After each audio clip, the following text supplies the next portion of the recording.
할렐루야. 우리 좌우에 계신 분들에게 인사하실 때 당신의 하나님은 살아계신 하나님이십니다. 살아계신 아멘.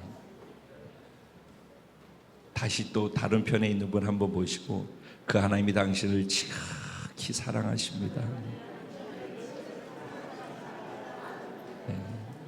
아멘. 살아계신 하나님, 지금 여기 계신 하나님이 저와 여러분을 지극히 사랑하고 계신 줄로 믿습니다. 그 사랑이 듬뿍 담겨 있는 하나님의 마음이 담긴 말씀을 오늘 우리 함께 본문을 통해 읽어보고 말씀을 통해 함께 깨닫고 또 살아낼 수 있는 은혜가 있기를 소원합니다. 오늘 본문 말씀 창세기 39장 1절부터 6절까지만 함께 합독할 터인데 제가 먼저 1절 시작하고 서로 교독하신 후에 마지막 6절 말씀 한 마음으로 합독하도록 그렇게 하겠습니다. 제가 1절 시작합니다. 요셉이 이끌려 애굽에 내려가매 바로의 신하 친위 대장 애굽 사람 보디발이 그를 그리로 데려간 이스마엘 사람의 손에서 요셉을 산이라.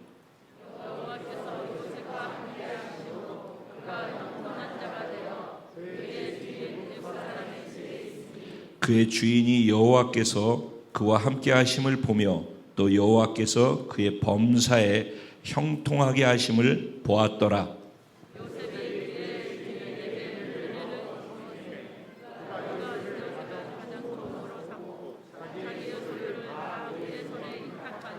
그가 요셉에게 자기의 집과 그의 모든 소유물을 주관하게 한 때부터 여호와께서 요셉을 위하여 그 애굽 사람의 집에 복을 내리심으로 여호와의 복이 그의 집과 밭에 있는 모든 소유에 미친지라. 다 같이 요셉의 손에 위탁하고 자기가 먹는 음식 외에는 간섭하지 아니하였더라. 요셉은 용모가 빼어나고 아름다웠더라. 아멘. 범사에 형통케 하시는 하나님이 함께 하는 자가 바로 저와 여러분입니다. 네. 보통은 범사에 형통케 하시는 하나님과 함께 하는 자 이렇게 할 것 같아요. 그런데 제목을 하나님, 그 하나님이 함께 하는 자 바로 당신입니다. 이렇게 제목을 기도하는 가운데 정해 보았습니다. 우리 제목의 주인공이 저와 여러분이 될 줄로 믿습니다. 만사 형통, 참 기분 좋은 말이에요. 하는 것마다 다 잘 된다, 그런 거 아니겠습니까? 그래서 우리는 만사형통이라는 단어를 참 좋아합니다. 형통이라는 단어를 찾아보니까 내가 생각한 대로 일이 그대로 잘 풀려서 진행되어 나가는 것, 그게 형통이라고 그렇게 쓰여 있더라고요. 그러니까 내 생각에 내가 이렇게 되면 좋겠다라고 하는 대로 잘 풀려서 그대로 일이 잘 진행돼 나가면은 그 형통한 삶이라고 해요. 그런데 그런 게 모든 게 다 그렇게 된다? 그게 만사가 형통하다라고 얘기를 합니다. 그래서 그런 게 형통이고 그렇게 되어질 때 우리는 행복한 사람이라고 생각을 합니다. 그렇죠? 그러고 싶지요? 네. 그런데 오늘 우리가 읽은 본문에 소개된 사람은 요셉이라는 사람이에요. 근데 오늘 이 창세기 39장에는 요셉과 함께 요셉의 이야기가 쓰여져 있는데 형통이라는 단어가 3번 쓰여져 있어요. 그러니까 형통이라는 것이 무엇인지를 오늘 본문의 내용을 통해서 생각해 보면은 성경이 말하고 있는 형통, 하나님이 생각하고 있는 형통은 무엇인지를 우리가 찾아내 볼 수가 있을 것 같아요. 우리는 세상 사람이었었죠. 그런데 예수 그리스도를 통해서 하나님의 자녀가 돼서 하나님의 백성이 됐어요. 그렇죠? 그러니까 우리는 하나님의 나라에 속한 자가 된 것이죠. 그러니까 하나님이 생각하는 형통이 우리의 형통이 돼야지 우리에게 복이 된다라고 저는 믿습니다. 그러니까 하나님은 어떤 것을 형통이라고 생각하는지를 오늘 말씀을 통해서 한번 우리가 생각을 해보고 형통한 사람이 되어지기를 소원합니다. 오늘 본문을 이해하려면 요셉을 이해해야 되겠죠. 요셉은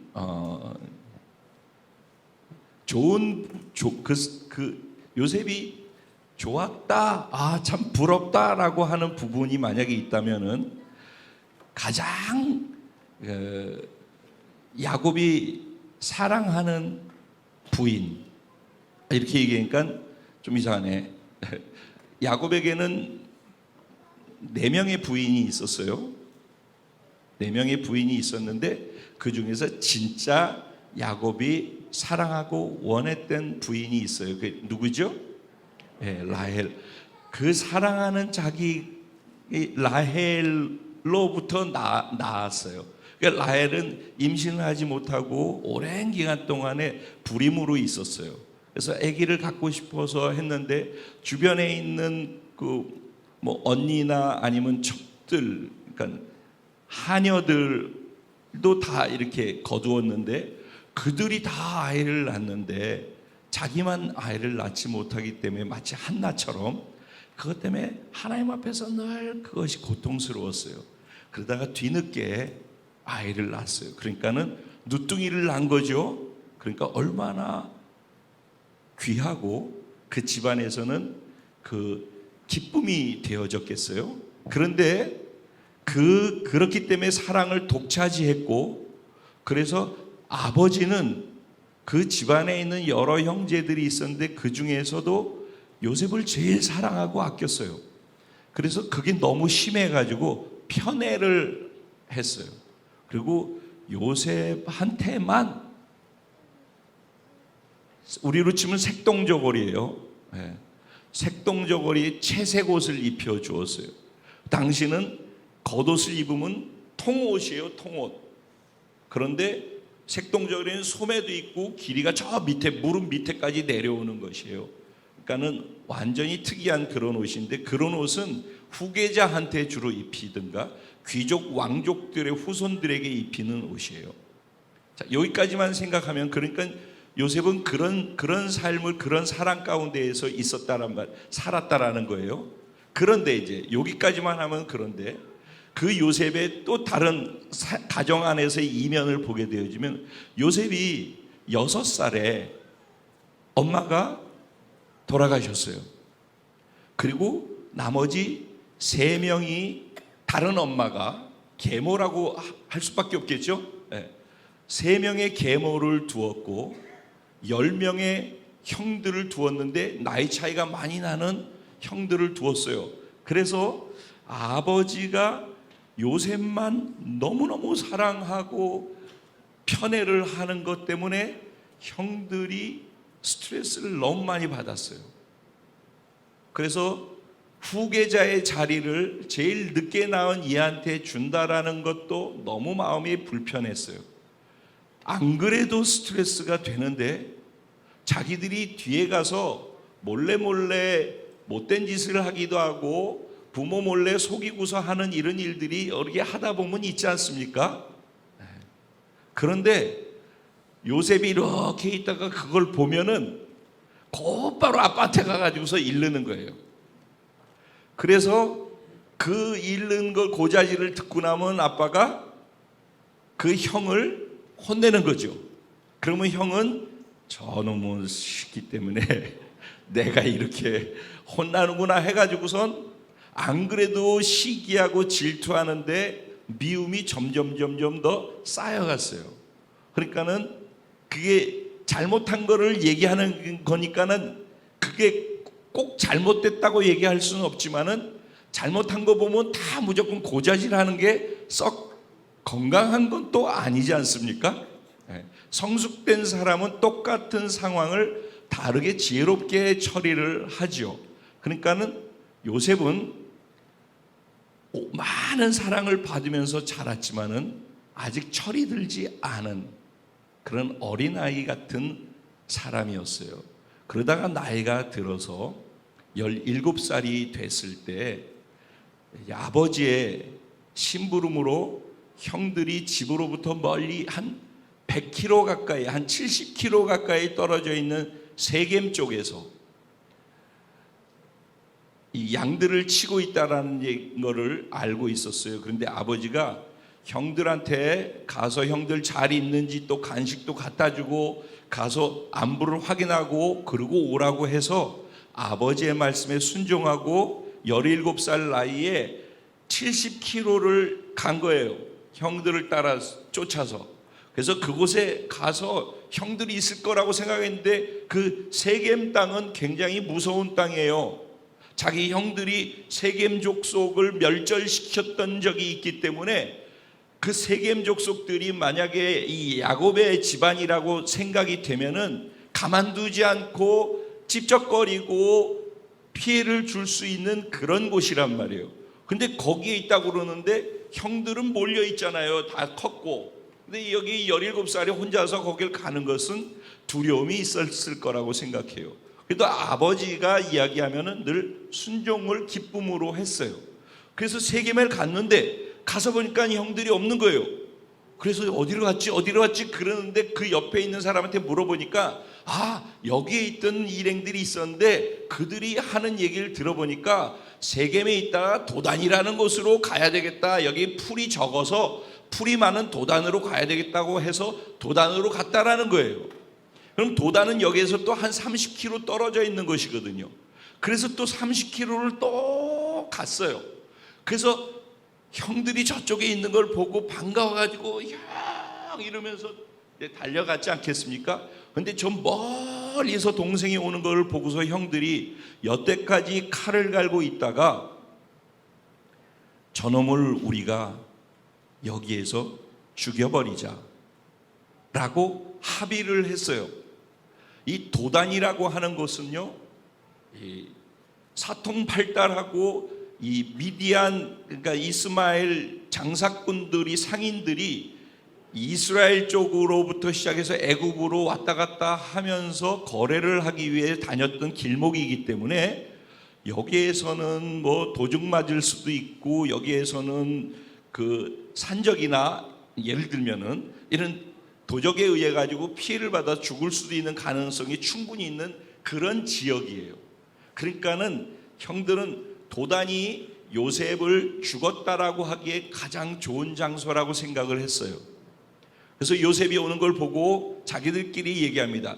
이제 죽여버리고선 짐승의 피를 그 옷에다 묻혀서 아버지한테 가서 짐승한테 물려서 죽었다라고 이야기를 하자라고 합의를 보는데, 제일 큰 형인 르우벤이 그래도 어떻게 핏줄인데 죽이냐, 그러니까 죽이지는 말고 우리 손으로 피를 묻힐 수 없으니 저 물웅덩이, 물이 그때는 없었어요. 웅덩이 안에다가 우물인데 물이 없는 거 있죠, 깊은, 거기다가 던져버려서 거기에서 굶어 죽게 하든지 그냥 그렇게 하자라고 얘기를 했어요. 그런데 루벤이 잠깐 어디 간 사이에 유다가 이야기를 하는 거예요. 그래도 형제인데 저기 있다 죽게 하는 것보다는 우리가 여기 미디안 상인이, 지금 이스마엘 상인이 지나가고 있으니까 저 사람들한테 돈을 주고 팔아버리자. 그래서 팔아서 노예 시장으로 끌려가게 되어졌어요. 그래서 그가 간 곳이 어디까지 갔느냐? 오늘날 이집트 애굽으로 끌려가게 되어졌어요. 조금 전까지 채색 옷을 입고 귀족이고 왕족이고 후계자의 신분으로 왕자로서 있었던 이 요셉이었었는데 한순간에 어떻게 됐어요? 노예가 돼서, 그것도 형들에게 팔려서, 그래서 애굽으로 내려가게 되어진 거예요. 애굽에 가서는 노예 시장에 가서 물건이 돼서, 지난주에 노예 얘기했었죠? 하인 얘기, 종 얘기했었죠? 종은 물건이에요. 소모품 같은 거죠. 그래서 노예 시장 가가지고 이렇게 서서 있으면은 사람들이 상품으로 이렇게 골라요. 어디 그리고 영화 보니까 그러대요. 아하, 이빨이 튼튼한지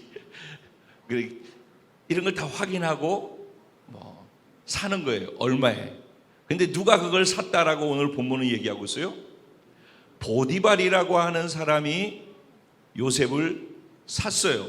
근데 이 보디발이 누군가 소개되어 있어요. 누구라고 소개되어 있어요? 애굽 왕실의 친위 대장이래요. 그러니까 오늘날로 치면 뭐예요? 우리나라로 치면 경호실장, 대통령 경호실장 집으로 노예로 팔려간 거예요.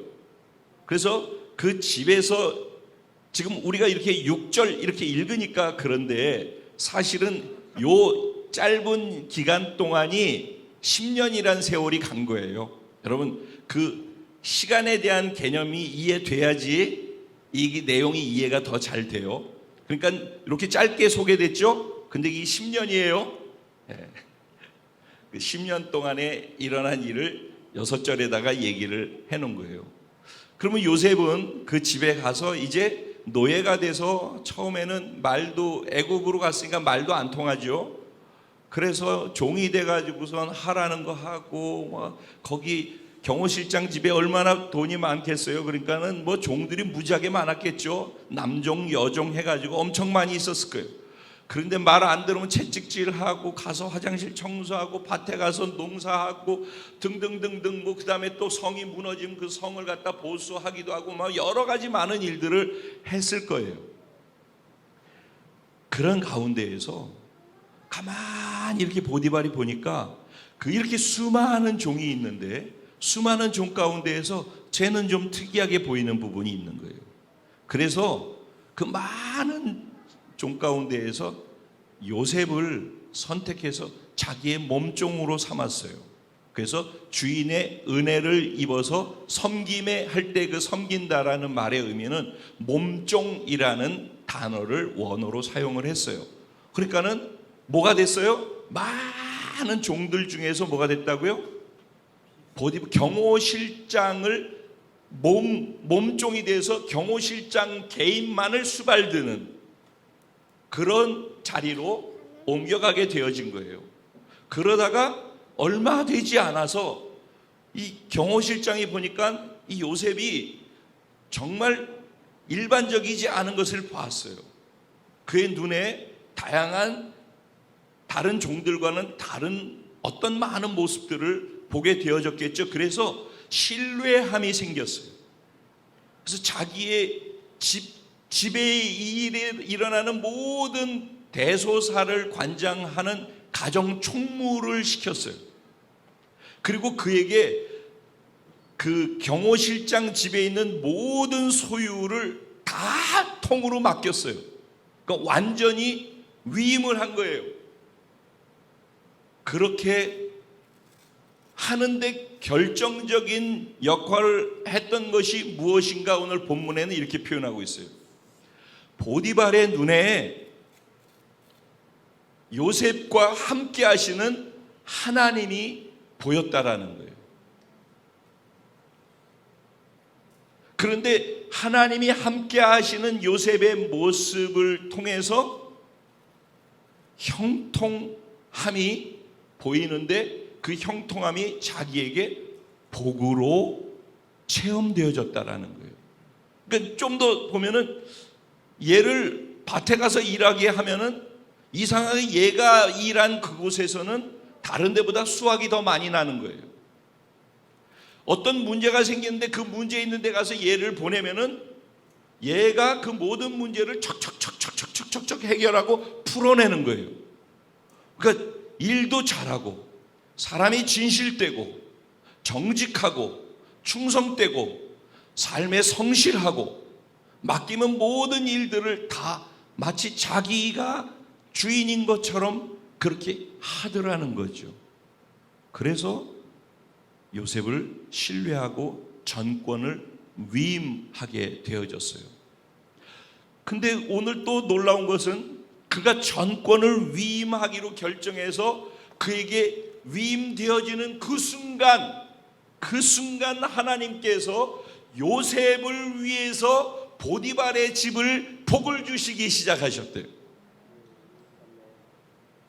그래서 누가 복을 받았어요? 보디발이 복을 받았어요. 보디발이 복을 받았는데 누구를 위해서 복을 주신 거예요? 요셉을 위해서 준 거예요.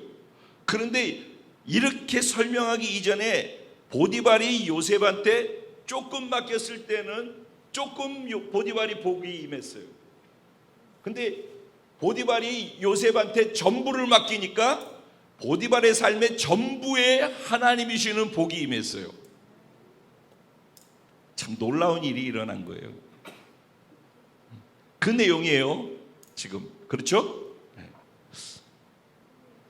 요셉 말씀을 묵상할 때 제가 오늘도 말씀드렸는데 이렇게 성경을 읽고 내용을 읽잖아요. 그럴 때 여러분이 언제나 그 안에 있는 내용을 좀 더 이해하려면 타임머신을 타고서 그쪽으로 날아가야 돼요. 그래서 그 지금 오늘 읽은 우리 본문 안에 있는 스토리 있잖아요. 그 스토리 안으로 가서 내가 요셉이 돼야 돼요. 이게 성경을 읽고 남의 요셉의 이야기를 읽는 게 아니라 그 요셉이 내가 돼서 내가 요셉이 느끼는 그 불편함과 속상함과 힘듦과 절망과 고통과 눈물과 아픔과 그런 시련 속에서 똑같이 느껴지는 것을 내가 느끼는 가운데 있어야지 되는 거예요. 그 가운데서 요셉이 그 속에서 어떻게 반응을 했는지를 보는 거거든요. 그래서 요셉이 이랬고 이 순간에 이렇게 했구나, 그거를 내 안에서 경험하는 거예요. 그리고 난 다음에 다시 타임머신을 타고서 이쪽으로 와서 지금 내가 살고 있는 현 삶의 자리로 돌아와서 여기에서 그러면 저쪽에서 경험했던 것과 똑같은 것으로 내가 경험하고 있는 것이 있다면 공통분모가 무엇일까를 보고 저쪽에서 요셉이 그 상황 속에서 어떻게 했던 것을 내가 이 상황 속에서 똑같이 반영해서 그것을 살아낼 수 있도록 적용하는 것, 여기에 적용점이 나오는 거예요. 그래야지 말씀을 이렇게 묵상하고 봐야지 삶에 일어나는 문제들 가운데 말씀이 좀 더 실제적이고 구체적으로 작용할 수 있어요. 그래야지 말씀이 작동해서 내 삶에 변화돼야 될 부분들을 좀 더 실질적으로 구체적으로 변화시켜 나갈 수가 있어요. 그래야지 말씀을 내가 경험하고 말씀의 권위와 능력이 어떤 것인지를 좀 더 많이 체험할 수 있기 때문에 다른 어려움이나 다른 믿음을 요구하는 것들을 만났을 때 내가 또 그 경험을 밑바탕으로 삼고 또 다른 모험의 믿음의 걸음을 걸어갈 수가 있어요. 그러니까 믿음이 믿음에 이르게 하는 거예요. 믿음이 요만큼 있으면 그 믿음이 또 다른 믿음을 경험케 해요. 그래서 이 경험한 믿음이 또 어떤 어려움이 있을 때 믿음으로 그 산을 넘어갈 수 있도록 이 체험이 또 다른 믿음을 양산해낼 수 있는 동기가 되어진단 말이에요. 그러니까 믿음이 계속 자전거 바퀴를 밟고 가면서 넘어지지 않으면서 계속 달려갈 수 있도록 만드는 것처럼 믿음이 실제가 되어져서 믿음을 통해서 말씀이 내게 어떻게 역사하심을 경험했던 경험이 있는 사람이 그 경험을 통해서 또 다른 경험을 향해서 갈 수 있는 용기가 생긴다고요. 그러니까 이 과정이 없이 듣기만 하고 보기만 해가지고서는 말씀은 그냥 성경책인 거예요. 나와 아무 상관없는. 그래서 교회를 다니는데 성경책을 끼고 있는데 무기력한 거예요. 근데 말씀은 무기력하지 않거든요. 말씀은 권세가 있거든요. 말씀은 강력한 검이 돼서 날선 검처럼 우리의 혼과 영감이 관절과 골수를 쪼개듯이 우리의 삶의 외곽에서 일어나는 모든 상황들을 쪼개고 하나님 되심을 드러내는 위력이 말씀 속에 있단 말이죠. 그거는 해본 사람, 순종하면서 말씀을 살아내본 사람만 경험하는 거예요. 자, 여기까지 하고, 그래서 요셉을 생각을 해보자고요. 요셉은 너무 큰 변화를, 낙차를 경험한 거예요. 오늘 본문은 어떻게 시작하냐면요, 요셉이 이끌려 그래요. 무엇에 이끌렸을까요? 예수께서 성령에 이끌려서 광야로 가셨죠. 사역을 하기 전에 기억나시죠? 예수님이 이 땅에 오셔서 30년 사시다가 침례를 요단강에서 세례요한한테 받으시고 난 다음에, 그리고서 그 침례 이후에 어떻게 했어요? 성령이 그에게 임했어요. 그리고 이는 내 사랑하는 아들이고 내가 기뻐하는 자라고 하나님이 그를 인쳐주셨어요. 그렇게 해서 자기 자신이 어떤 존재인지에 대한 정체성이 확실하게 성령과 함께 세팅되고 난 이후에 곧바로 되어진 게 뭐예요? 성령에 이끌려서 광야로 사단의 마귀의 시험을 받기 위해서 광야로 내쳐주셨어요. 그죠? 이끌렸어요. 그러니까 이끌고 가는 주체가 누구예요? 예? 요셉을 이끌고 가는 주체가 누구예요? 하나님이시라고. 예수님을 광야로 이끌고 간 주체가 누구예요? 성령께서라고 거기선 얘기하고 있어요. 그죠? 그러니까 이끄는 주체는 지금 누구예요? 이게 분명해야 되는 거예요. 이끄는 주체가 누구라고요? 하나님이 이끄셔요. 그런데 애굽으로 어떻게 했대요? 내려갔대요. 하나님이 이끄시는 거예요. 내 인생을, 내 삶을. 그런데 어디로 이끄셔요? 높은 곳으로 이끄셔요? 낮은 곳으로 내려보내는 거예요. 근데 하나님이 요셉한테 뭘 줬어요? 이런 일이 있기 전에 17살 이전까지의 삶에 하나님이 요셉에게 준 게 뭐예요? 꿈과 비전을 주었어요. 그렇죠? 높은 곳에서 있을 일들을 보여주셨단 말이에요. 그러니까 요셉은 그 꿈을 붙잡고 살았던 사람이에요. 그래서 꿈쟁이 요셉이라고 얘기하잖아요. 우리 교회학교 꿈쟁이 교회학교죠? 그 꿈쟁이 교회학교 출신이 지금은 사역자가 돼가지고 이렇게 돼 있어요. 꿈쟁이에요, 꿈쟁이. 높은 곳에서 일어난 일들을 하나님이 계시해 주신 것을 붙잡고 그는 살았어요. 그가 보는 것은 뭘 보고 있어요? 높은 곳을 보고 있어요. 그런데 하나님께서는 그 높은 곳을 보고 있는 것이 단지 꿈이 아니라 실제가 되게 하기 위해서 이제 해야 될 것들을 하게 만드시는데, 그래서 뭘 해요?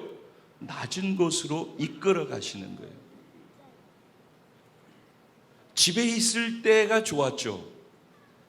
집에 있을 때는 왕족같이 살았고 최고의 사랑을 받으면서 시기 질투까지 받으면서 부러움의 대상이었어요. 요셉은 형들에게 시기 질투를 받았다는 다른 말은 부러움의 대상이었다는 말이에요. 그 상태로 쭉 가서 그가 꾸고 있는 꿈을 성취하는 자리로 갈 수도 있지 않겠어요? 근데 하나님 그렇게 안 하셔요. 왜냐하면 그가 꾸고 있는 그 꿈, 높은 곳에서 해야 될 그 일을 하려면은 지금의 요셉의 인격이나 요셉이 가지고 있는 하나님을 아는 지식으로는 감당이 안 되는 거예요. 그래서 요셉을 성숙되도록 빚어야 되는 과정이 필요한 거예요. 높은 곳에 있을 때는 낮은 곳을 보지 못해요. 낮은 곳에 있어야지 높은 곳을 볼 수 있어요.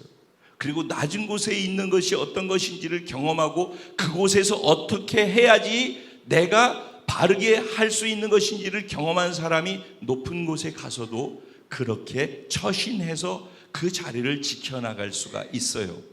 굉장히 중요한 거예요. 이거를 리더십에서는 팔로워가 좋은 팔로워가 되지 않으면 좋은 리더가 나중에 되지 못한다.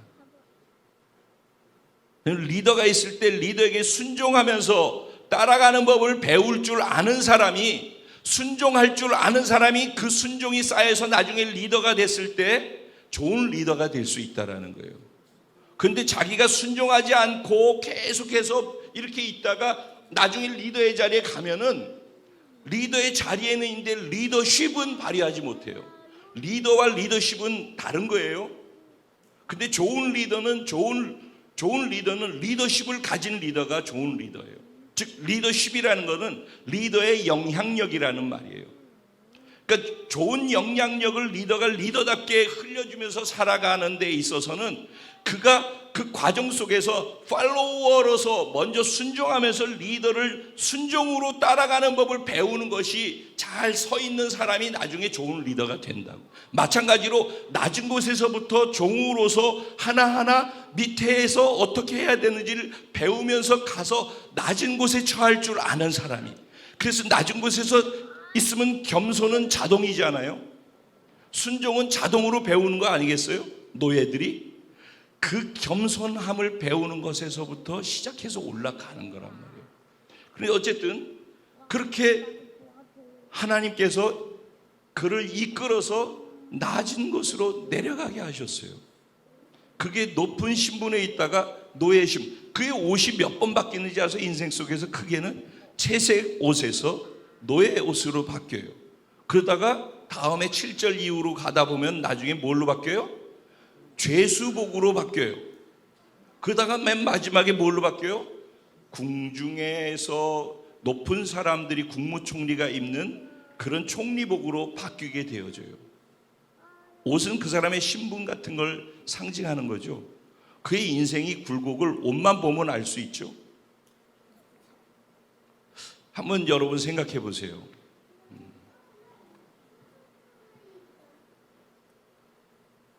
어쨌든 형이에요. 형들이고. 근데 형들이 미워해서 자기를 죽이려고 했어요.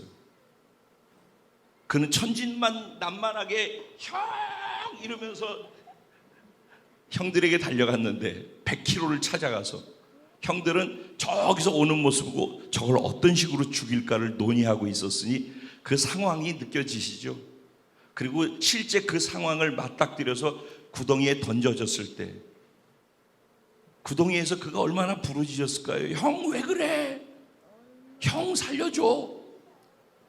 나 여기서 빼내줘. 내가 그 현장으로 가야지 이런 생각도 할 수 있겠죠. 그러다가 빼내서 형들이 날 이제 빼내주는가 보다 그랬더니 노예한테 노예로 팔아버린 거예요. 그래서 그 긴 여정을 가면서 무슨 생각을 했을까? 그는 철없어가지고 형들을 잘못한 거 있으면 가가지고선 아빠한테 일러가지고 욕먹게 하고 그랬던 요셉이 노예 상인한테 끌려가지고 노예 상품이 돼가지고 사람들 앞에서 이렇게 와 그러고선 다 거의 반 벌거벗긴 가운데에서 물건이 돼가지고선 상품 고르는 사람에서 고름을 받을 때 그 느낌이 어떠했을까? 그냥 위에서 여기로 떨어진 거 아니겠어요? 그 세월을 10년을 보낸 거예요. 그러면은 성경은 오늘 요셉의 삶이 형통하였더라고 3번이나 얘기하는데 여러분의 삶이 만약에 요셉의 지금 소개된 이런 삶이라고 그러면 여러분 이것을 형통이라고 할 때 형통이라는 단어에 대해서 공감하시겠어요? 이런 형통자가 되시겠습니까? 이런 형통자가 될지어다. 아멘 안 하네. 싹 웃어 넘기잖아. 이런 형통자가 될지어다. 그 형통의 개념에 대한 이해가 이게 다르기 때문에요. 그런 거예요. 근데 이제 계속해서 듣다 보면은 이 말이 이해가 돼요. 왜 이걸 형통이라고 그럴까요? 첫째는 우리가 생각하는 형통과는 다르기 때문이에요. 근데 이 요셉이 형통한 걸 누가 봤어요? 누가 형통하다라고 얘기를 했어요? 보디발이 그렇게 얘기를 한 거예요. 보디발은 자기의 종인 요셉을 보면서 요셉의 삶이 형통하다라고 생각을 했어요. 왜 그렇게 생각을 했을까요? 요셉의 삶을 보는데 요셉이 믿는 하나님이 보이는 거예요. 그리고 분명히 종이고 완전히 바닥에 있는 인생인데 제 요셉이 가는 데마다 잘 되는 거예요. 어떤 요셉을 작은 부서에다 맡기면은 그 부서에 가면 그 부서가 잘 되는 거예요. 요셉을 거기서 빼가지고 밭에다 보내면 밭에 가면 그가 농사 짓는 것은 무조건 잘 되는 거예요. 뭐 노예들끼리 싸우는 일이 있어가지고 그 노예의 리더로서 요셉을 시켜가지고 보내보면은 그런 일들이 없어지는 거예요. 이상한 일이죠. 그러니까는 10년이라는 세월 속에서, 그 과정 속에서 앞에 몇 년이 흘렀겠죠. 10년 중에서 그 몇 년이 흐르는 과정 속에서 주인이 요셉을 눈여겨본 거예요. 왜냐하면 이렇게 많은 사람이 있는데, 종이 예를 들어서, 근데 유독 요셉이 눈에 들어왔다는 것은 요셉의 말과 행동과 어떤 표현 방식이라든가 그가 살아가는 삶이 다르게 보여졌기 때문이잖아요. 근데 성경은 뭐라고 얘기해요? 요셉이 형통했대요. 근데 요셉이 형통한 이유에 대해서 얘기를 하고 있어요. 무엇 때문에 형통했대요? 여호와 하나님께서 요셉과 함께 하셔서 요셉이 형통했대요. 하나님이 요셉과 함께 하셨대요. 하나님이 요셉과 함께 하시는 게 형통해요. 그래서 오늘 본문에 보면은 23절까지가 이 39장인데, 함께, 하나님, 여호와 하나님이 요셉과 함께 하신다라는 말이 4번 나와요. 근데 4번 나오는데 3번이 다 형통에 대한 것이에요. 한 번 더 나오는데 그 한 번 더 나오는 하나님의 인자하심을 더해 주셨다라고 얘기를 해요. 여러분, 요셉이 그렇게 인정받을 수 있었던 것은 그 삶에 하나님이 보여졌다라는 거예요. 요셉의 삶에 하나님이 보여졌어요. 그러니까 하나님이 그와 함께 하신다라는 표현을 쓰죠. 요셉을 보고 하나님이 보여지는 사람. 임창표를 보고서 임창표가 믿는 하나님이 보여지는 임창표가 되고 싶어요. 여러분이 보시는 저는 어떨지 모르겠는데 저는 그런 삶을 살고 싶어요. 그래서 저를 보면은 임창표가 믿는 하나님을 믿고 싶어지는 그런 사람으로 삶을 살고 싶어요. 요셉은 미움, 시기, 질투를 받았을 때 그의 반응은 어떠했는가를 생각해 보세요. 그의 신분이 하늘에 있다가 땅으로 떨어졌을 때 그의 반응은 어떠했는가? 그래서 노예가 되어져서 남의 집에서 물건이 돼서 남의 집에 일을 하면서 살았는데 그는 성실했어요. 자기에게 하찮은 일, 허드렛 일 같은 것이라도 뭔가 맡겨지는 것이 있으면 최선을 다했어요. 여기 쓰여져 있지는 않아요. 근데 그냥 상식적으로 생각해 보면 알아요. 여기 사람이 이렇게 많이 있는데 제가 누구를 갖다가 한 사람을 택해가지고 저의 모든 일을 맡기고 저의 전권을 위임해 준다라고 할 때 아무나 이렇게 하세요라고 하겠어요? 아니면은 이 가운데에서 정말 이 사람은 내가 쭉 지켜봤는데 믿을 만한 사람이야. 어쩌면 이 사람은 작은 거 시켜봐도 시험해 보니까 이렇게 되고 저렇게 되고 다 해보는데 언제나 신실하고 동일해. 언제나 정직하고 언제나 최선을 다하고 언제나 충성스러워. 그런 사람이 보이면은 그 사람에게 나의 일을 맡기겠죠. 그러니까는 보디발이 요셉에게 자기의 전부를 다 맡겼다고 그러잖아요. 뭐만 빼고? 자기가 먹는 음식만 빼고. 음식은 왜? 애굽 음식 문화와 히브리 유대의 음식 문화가 달라서 음식을 다르게 준비를 해야 되는 그것 때문에 음식 부분만 빼고서 나머지는 전부를 다 요셉한테 맡겼대요. 그 얘기는 요셉을 지켜보면서 다 맡겨도 충분해 라는 신뢰가 쌓여졌기 때문이겠죠.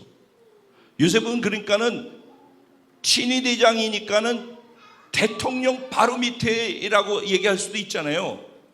그런데 그 높은 위치에 있으면서 얼마나 많은 사람을 만나고 보겠어요.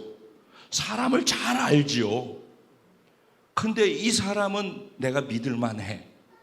그래서 맡기는 거란 말이죠. 요셉이 그런 삶을, 성실한 삶을, 인정받는 삶을 살았어. 다른 사람에게 인정받는 삶을. 저도 그러고 싶어요.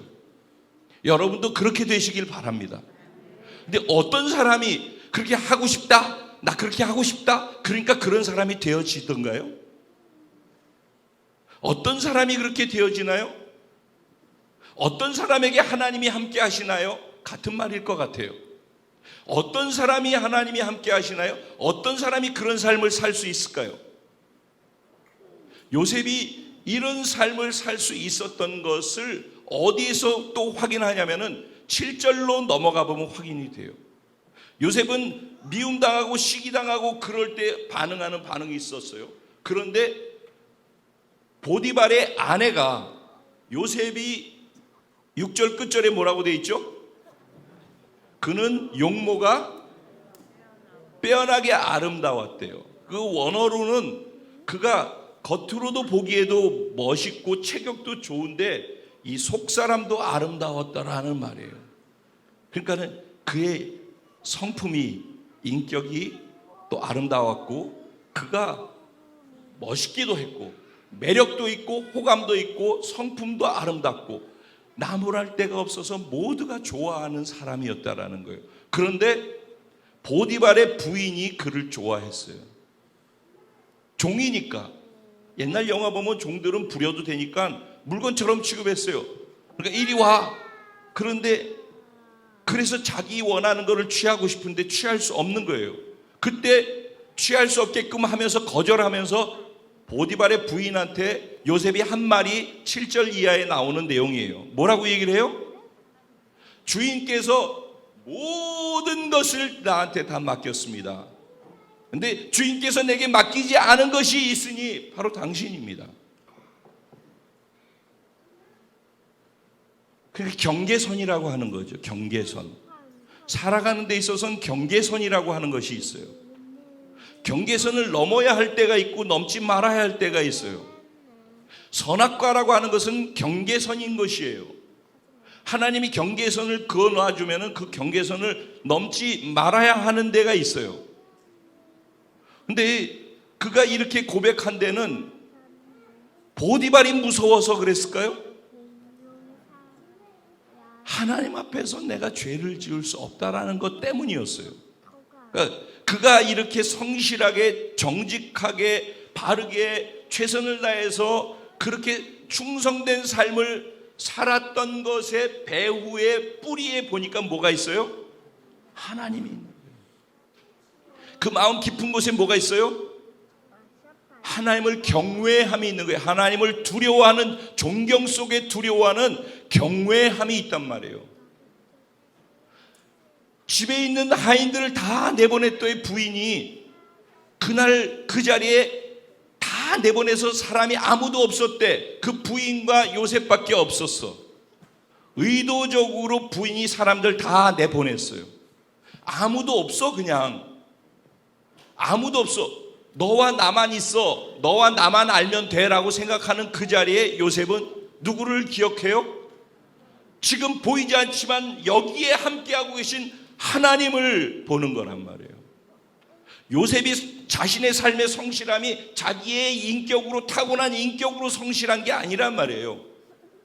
그 정직함이 타고난 인격 속에서의 정직함이 아니라 하나님을 인정하고 하나님, 자기가 알고 있는 하나님, 그 면전에서 내가 무엇을 하는 것이 하나님 앞에서 맞는 것인지 때문에 하는 행동을 하다 보니까 사람들에게 감동이 되더라는 거예요.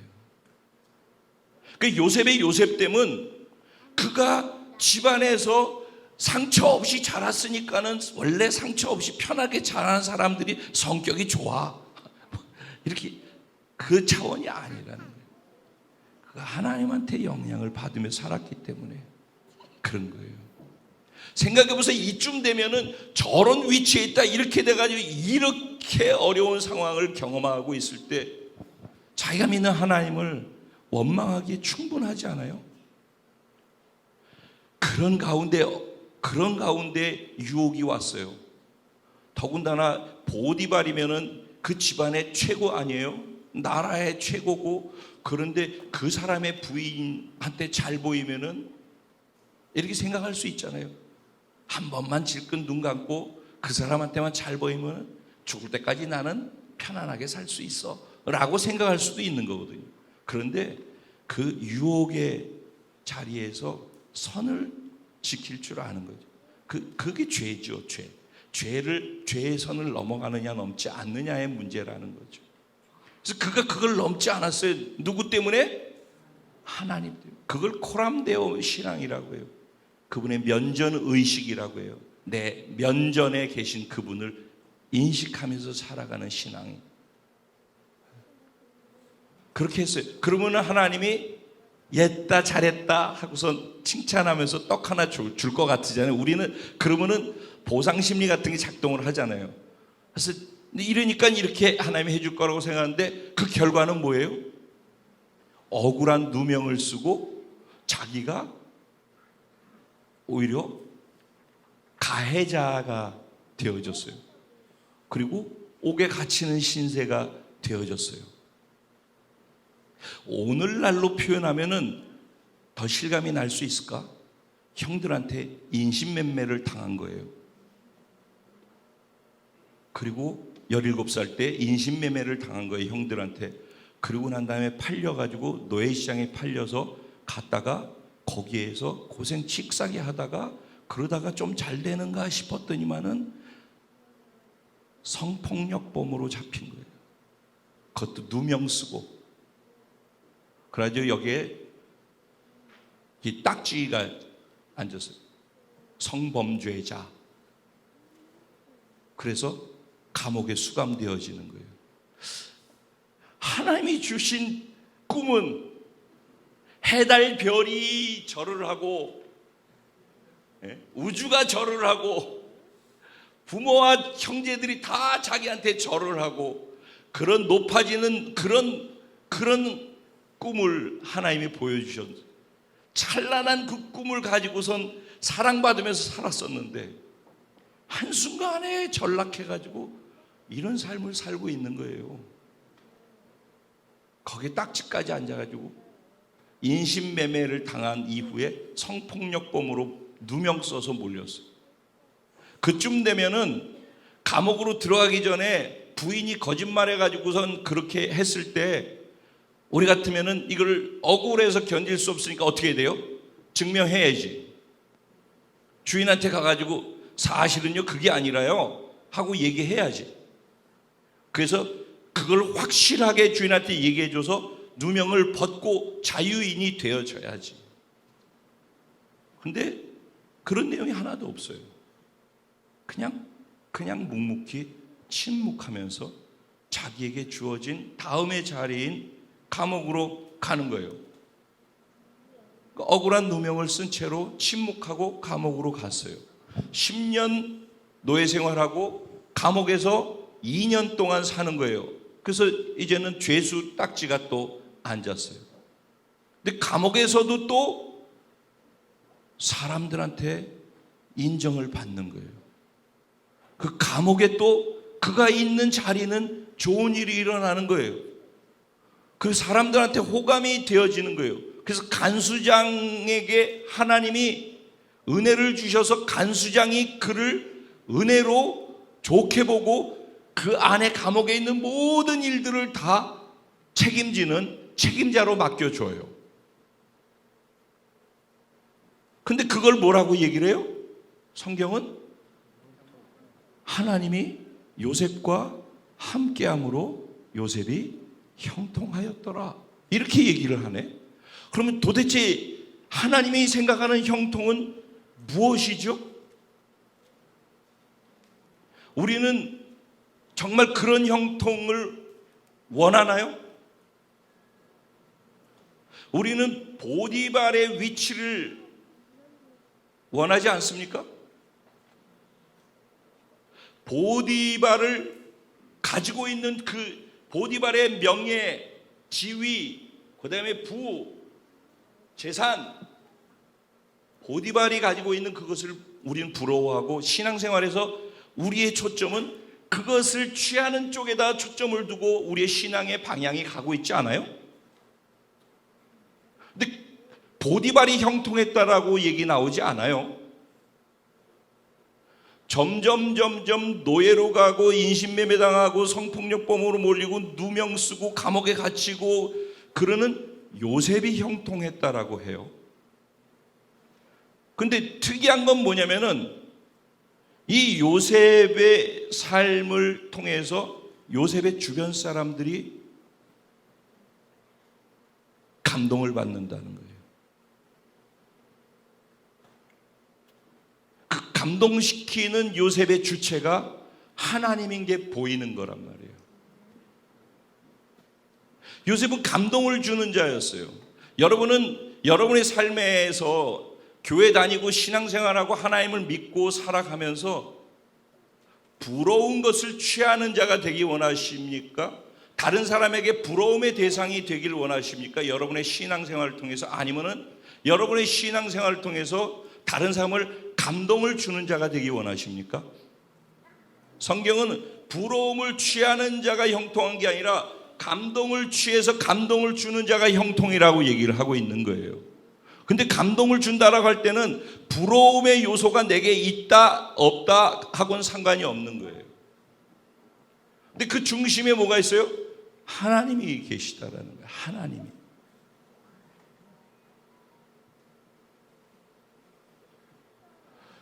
지난주 말씀을 정리하느라고 지난 금요일 날 이 자리에서 이 얘기를 했었어요. 신앙생활과 믿음생활, 교회생활, 종교생활을 어떻게 구분할 수 있을까를 지난 금요일 날 쭉 풀어서 얘기를 했어요.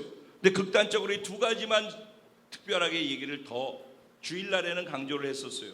오늘도 또 같이 생각을 해봐요. 신앙생활, 종교생활의 차이는 무엇일까? 우리는 종교란에다 기독교라고 쓰는 사람들인데, 그럼 우린 종교인인가? 신앙인인가? 기독교는 종교가 아니라 생명이라고 말씀드렸어요. 생명을 가진 자라면은 신앙인이 되는 게 맞죠. 신앙인과 종교인의 차이는 뭐라고요? 종교인은, 신앙이든 종교인이든 믿음의 대상이 있어요. 믿음의 대상을 통해서 자기의 유익을 구하는 것이 신앙인이에요. 아니, 종교인이에요. 자기 유익을 위해서 믿음의 대상을 두고 살아가는 거예요. 자기의 필요를 채우고, 즉 내가 부러워하는 것들을 채워지는 것을 목적으로, 그게 목적이 돼서 살아가는 게 그 패턴이 종교생활이에요. 신앙생활은 내가 믿는 대상이 나의 전부의 가치가 돼요. 그래서 그 대상을 위해서 사는 거예요. 나를 위해 사는 것은 종교라면은 내가 신앙하기로 선택한 그 대상을 위해서 사는 것이 신앙생활이란 말이에요. 조금 전까지 설명한 내용하고 연결해서 이해를 해보면은 요셉은 신앙생활을 한 거란 말이에요. 자, 이제 결론으로 얘기를 정리를 해볼게요. 우리 삶에도 이런 삶의 극적인 변화들이 럭비공처럼 내가 예측하지 못한 상황들이 돌발적으로 막 일어날 거예요. 제가 어느 누구랑 얘기하다 그래서 저도 여기 오기 전까지는, 순천에 오기 전까지는 내 인생에 커다란 굴곡이 그렇게 크게 많지 않았어요. 소소하게 있었어요. 소소하게. 이 순천 와가지고서부터 파란만장하게, 인생 속에서 이런 일이 이렇게 돌발적으로 일어날 수 있구나라는 것을 수도 없이 많이 경험하게 되어졌어요. 내 생각과는 전혀 다르게 튀더라고요. 인생이, 상황이.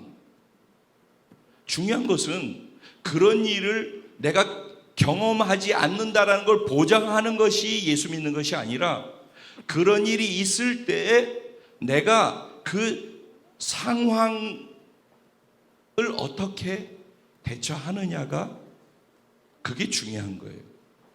그러니까 여러분은 결과를 만들어내는 것에 있어서 상황이 있으면 그 상황이 결과라고 생각을 할 수 있어요. 근데 절대 그 상황은 결과일 수 없어요. 상황이 나쁘면 결과도 나쁘다? 일반적으로는 맞아요. 그런데 상황이 나빠도 결과가 나쁘지 않을 수 있어요. 그 차이는 뭘까요?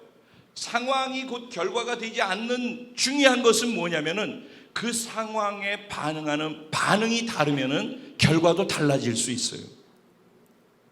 똑같이 어려움은 있어요. 똑같이 절망스러운 상황만, 똑같이 죽을 병에 걸렸어요. 똑같이 부도가 났어요. 그 상황이 그러기 때문에 망하는 거고 자살해야 되는 것으로 그렇게 규결이 되는 결과를 그냥 이거는 이거다라고 A는 B라고 얘기할 수 있어요. 그런데 A가 C가 될 수도 있어요. 왜냐하면 A에 대한 반응이 다르면 C가 될 수 있는 거예요. 그 반응을 다르게 할 수 있는 유일한 것이 무엇인지 아세요? 그 반응을 다르게 할 수 있는 특권으로 우리에게 하나님이 허락하신 게 뭔지 아세요? 그게 믿음인 거예요. 믿음은 시몬을 베드로라고 볼 수 있게 만들어 준단 말이에요. 시몬은 A는 B를 만들게 돼 있어요. 그러니까 시몬은 이렇게밖에 안 된다라는 것이 우리가 고정적으로 가지고 있는 거예요. 근데 예수 믿는 사람은 시몬은 A가 B를 만들어내는 게 맞지만은 분명히 하나님의 말씀에서는 이 A를 C라고 말씀하신다면은 이제는 그 사이에 내가 믿음으로서 A를 만났는데 C라고 할 것인지 그냥 B라고 할 것인지를 결정하는 것은 나란 말이에요. 근데 성경은 말씀은 하나님의 권세와 권위가 있는 말씀은 A는 C다라고 말씀을 하신단 말이에요. 내가 이거를 믿을 수 있겠느냐는 거예요. 그러면 지금 이제 결론입니다. 지금 일어나고 있는 우리에게 어려운 고통과 절망이나 지금 요셉의 얘기를 생각해 보면 요셉이 경험하고 있는 이런 모든 것들이 있어요. 근데 그가 이렇게 어떻게 반응을 이렇게 할 수 있을까요? 그 고통의 시간에서 노예 자리에서도 다른 얘기하지 않고 거기서 최선을 다하잖아요. 그래서 사람들이 볼 때도 저 사람이 인정할 수밖에 없는 사람으로 사람들에게 필요한 사람이 되고 인정받는 사람이 되잖아요. 사랑받는 사람이 되잖아요. 호감 가는 사람이 되잖아요. 우리가 제대로 예수 믿으면 이런 사람이 돼야 될 줄로 믿습니다. 그게 정상이죠. 나를 위해 살지 않고 예수를 위해서 산다면 말입니다. 그러면 다른 사람에게 그렇게 호감 가는 삶을 살 수 있어요. 다른 사람을 위해서 살게 되니까. 내 중심이 아니라 남 중심으로 살고 배려하는 중심으로 살게 되니까. 그가 하나님의 말씀 따라 살 수 있었던 가장 중요한 것은 무엇인지 아세요? 그가 하나님을 아는 거예요. 하나님에 대해서 흔들림이 없는 거예요. 하나님의 인자하심. 지난번에 인자가 뭔지 말씀드렸죠. 하나님의 선하심. 하나님 내 삶에서 어떤 상황으로 나를 끌고 가실지라도 그 어떤 상황이라고는 절망의 순간에도 하나님이 나를 향한 인자하심은 여전하시다. 하나님의 선하심도 여전하시다. 지금 내가 느끼고 있는 이 느낌은 느낌일 뿐이지만 이 느낌을 하나님이 선하심으로 바꾸시는 분이시다. 왜냐하면 그분이 성품이 그러신 분이시기 때문에.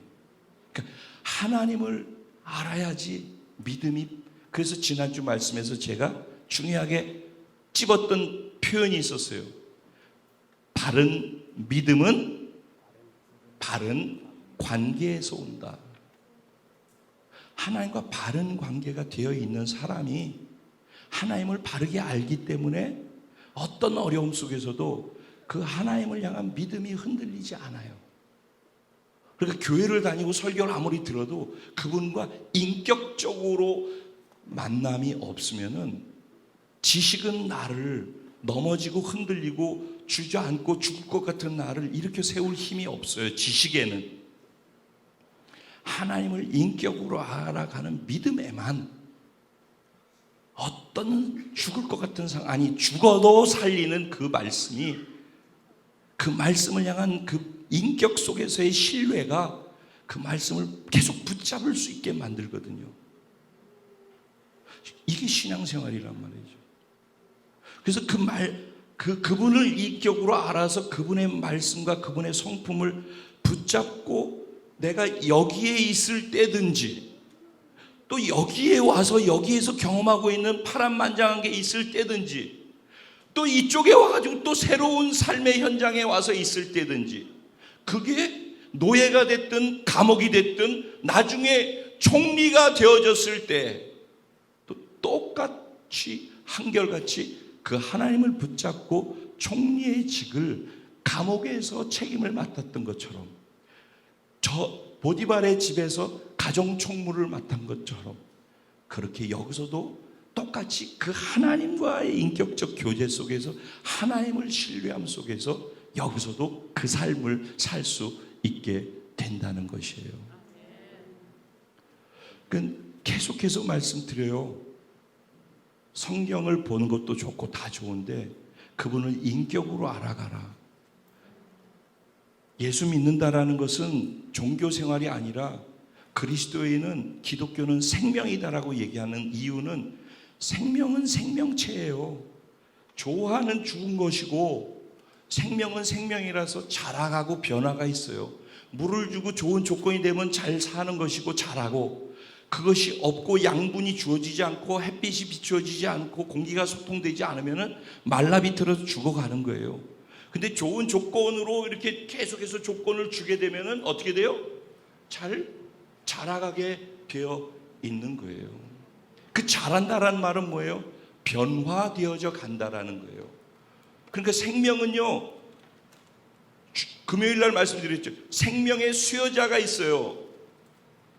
부모님이 우리에게 생명 주신 것처럼 영원한 생명을 주신 수여자가 하나님 아버지시라고요. 그 생명의 수여자로부터 생명을 우리가 받은 거예요. 그래서 그리스도인들은 종교생활하는 게 아니라 기독교는 생명이다라고 얘기를 하는 거예요. 그 생명을 받아서 내가 여기 있으면은 그 생명을 주신 분이 인격체시라고. 그래서 이제는 응이하고 태어난 아기가 부모가 누구인지 모르지만은 그로부터 인자와 선하심의 사랑 안에서 섬김과 보호를 받으면서 그 부모를 알아가면서 이게 내 부모라고 다 인정하게 되잖아요. 제가 금요일 날 계신 분들한테 질문했어요. 예를 들어서 제가 제일 편하니까, 영건 형제는 영건 형제 부모님이 부모라고 어떻게 확신을 해?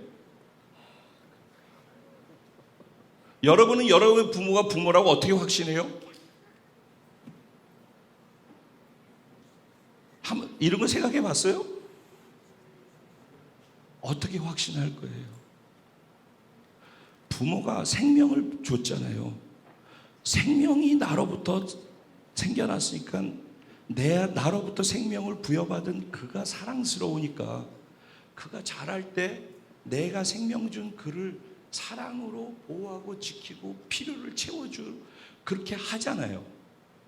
그거를 받아 먹으면서 자라면서 계속 보면서 그가 어떤 사랑으로 어떻게 나한테 대했는지를 알면서 그게 쌓이다 보면은 그 인격적 교제 관계 속에서 알아가는 거예요. 아, 이 사람이 부모구나. 하나님도 똑같은 거예요. 교회를 다닌다고 이런 하나님을 아는 게 아니에요. 그분을 생명으로 만나야 되는 거예요. 그리고 생명 주신 그분을 알고 싶어 해야 되고, 그분의 사랑은 부모가 우리를 키울 때처럼 우리에게 그런 사랑으로 우리에게 계속 흘러오고 있는 거예요. 때로는 우리를 낮추시는 이유는 그래서 야, 날 사랑한다면 어떻게 이런 골짜기에다 둘 수가 있어라고 우리가 생각하지만은, 그거보다 그분을 더 안다면은 골짜기에서도 선하심이 언제나 나와 함께하고 있다라고 믿는, 그게 다윗의 고백 아니에요? 내가 사망의 음침한 골짜기를 지날지라도 내가 해를 두려워하지 아니할 것은 주께서 나와 함께 하시기 때문이다. 이런 고백이 그냥 나오는 게 아니라 그분과 인격적 교제 속의 관계의 깊이를 가지고 있기 때문에 어떤 상황 속에서도 하나님이 이 상황을 주관하시는 분이시다. 아멘. 가장 중요한 건 이거예요. 지금 내가 낯설게 느껴지는 고통스러운 이 상황도 하나님의 주관 하에 있다. 이걸 믿을 수 있어야 되는 거예요. 하나님 온 우주를 스스로 만드시고 통치하고 다스리시는 분이란 말이죠. 그 하나님을 인정한다면은 이 상황도 하나님의 손 안에 있다. In His hand, in His hand. 하나님의 손 안에 있는 거예요. 그걸 믿는다면, 첫째 그걸 믿는다면, 둘째 그 하나님께서 그분이 핸들하지 못할 게 없다라는 것도 믿어야 돼요. 그래서 지금 내가 이렇지만 그분의 성품대로 나를, 내 미래는 이끌어질 것이다. 하나님을 사랑하는 자, 하나님의 뜻대로 부르심을 받은 자들에게는 모든 것이 합력해서 선을 이루느니라. 저도 지금까지 로마서 8장 28절 말씀을 갖고 여기까지 왔어요.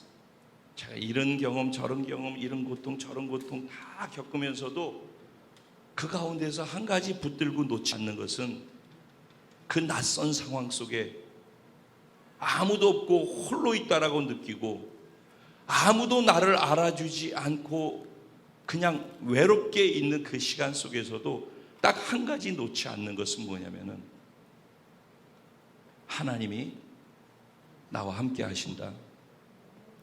이 하나님은 선하시기 때문에 지금 이게 내 삶의 결과 끝이 아니다. 하나님은 하나님의 성품대로 나를 선한 길로 인도하실 것이다 라는 그 믿음이 나를 지금까지, 오늘 여기까지 있게 하셨어요. 저도 때로는 미움과 시기와 질투를 받아서 어려움을 많이 겪었었던 적이 있었어요. 저도 억울한 일을 당해서 억울하다고 항변하고 싶은데 말하지 아니하고 그냥 지나가야 되는 시간들이 있었어요. 저도 모두가 임창표 끝났다고 하고 죽었다고 하고 아무도 관심도 없고 사람들이 모두가 나를 외면하고 지구상에 나 혼자 있다라고 생각하는 그 시간에도 제가 그 모든 것을 넘어갈 수 있었던 유일한 딱 한 가지는, 그 가운데 하나님이 나와 함께하고 계시다. 그리고 나와 함께하고 계신 하나님은 내가 하나님을 사랑하기만 하면, 하나님을 사랑하는 자, 곧 그 뜻대로 부르심을 입은 자들에게는 모든 것이 합력해서 선을 이루느니라는 말씀을 붙잡았어요. 제가 순천 내려올 때 여의도에 있는 걸 다 놓고서 여기 내려오는 걸 결정해야 될 때 딱 일주일 금식했었어요. 그 금식하면서 하나님께 던졌던 질문과 기도 응답으로 받고 싶었던 것은 뭐냐면은 이것이에요. 하나님이면 되니? 라는 질문이었어요. 일주일 금식하면서. 창표에 너는 여의도에 있는 이 지금 너한테 주어지는 이 모든 것을 다 놓고 순천에 아무것도 없는 곳에 가는데, 그때 내게 던져진 질문, 하나님이면 되니? 를 가지고 답을 내가 낼 수 있을 때까지가 일주일 걸렸어요. 근데 일주일 금식 끝나고 났는데 이 질문에 대해서 하나님이면 됩니다. 예, 맞아요. 하나님이면 돼요. 그 답이 나왔어요. 하나님이면 됐지 뭐. 그래서 왔어요. 근데 결국 그거 놓쳤으면은 그 과정이 너무 파란만장한 게 많이 있기 때문에 하나님이면 된다라는 건 놓쳤으면은 오늘 아마 지금 여기 서 있지 않을 것 같아요. 여러분들의 삶도 앞으로 어떤 일이 어떻게 또 일어날지, 인생은 원래 럭비공 같아가지고 어디로 어떻게 튈지 몰라요. 그런데 가장 중요한 것은 그때 어디로 튀어지든지 질문을 해보셔야 돼요. 그 환경과 상황 때문에 그게 결과라고 생각하지 말고 그 상황 속에서 질문 던져야 돼요. 나는 하나님이면 되나? 그게 확실히 나오면은 그 하나님을 내가 사랑하기만 하면은 이 상황이 문제가 아니라 내가 하나님을 사랑하는가가 중요한 거예요. 내가 하나님을 사랑한 것만 확실히 내가 확인할 수 있으면은 내 삶은 합력해서 반드시 선을 이루는 곳으로 간다라는 믿음은 당연히 생기게 되더라고요. 그것이 내 삶을 끌고 가는 거예요. 저와 여러분이 오늘 이 요셉이 되기를 원합니다. 이게 성경 속의 스토리를 이야기하는 게 아니라 오늘 하나님을 믿고 동일하게 살아가고 있는 저와 여러분에게 오늘 일어나는 어려운 고통과 상황과 낯설음을 해결해 나가고 이겨나갈 수 있는 답을 오늘 여기서 함께 찾을 수 있기를 바랍니다. 같이 기도하시죠.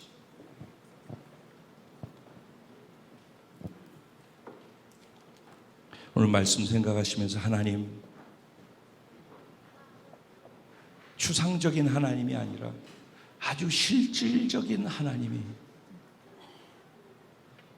나의 하나님이 되게 해주십시오.